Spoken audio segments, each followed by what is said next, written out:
Pascal Franck Nzendongze est de retour dans le quartier qu'il a vu naître. Le député de la transition, qu'accompagnent 3 de ses collègues de la même génération, entretient les habitants du quartier apostrophe dans le 4e arrondissement de Libreville sur les réalisations du CTRI, le Comité pour la transition et la restauration des institutions.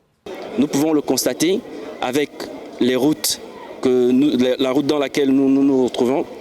Dernièrement, le CTRI a réhabilité les bourses scolaires, aujourd'hui qui est une grande chose.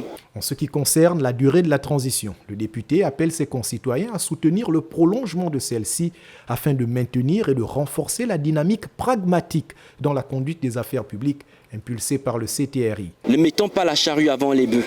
Prenons notre temps, prenons du temps qu'il faut pour nettoyer les vices qui ont couru ou qui ont miné notre société. Nous ne saurons partir, nous ne saurons parler d'élections, nous ne saurons parler de la fin de la transition en 2025 sans avoir réglé l'épineuse question qui est celui du découpage électoral, celui de la liste électorale, celui du code de la nationalité. 2 ans pour moi, c'est insuffisant. L'assistance venue de plusieurs quartiers de l'arrondissement, hommes, femmes, jeunes, moins jeunes, pour la plupart, il faut accorder plus de temps aux libérateurs du pays à cause des nombreuses souffrances endurées pendant de longues années. Nous avons partagé des moments vraiment, j'ai envie de dire, déplorables.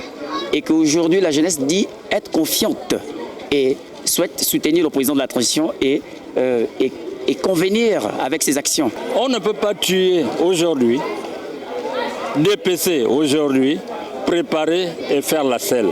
Non. Tout ça prend du temps. À chaque temps, une chose. Les députés contribuent ainsi au débat au-delà des résolutions du dialogue national inclusif très attendu, instance habilitée à trancher la question. D'ores et déjà, le MAPAN s'est exprimé.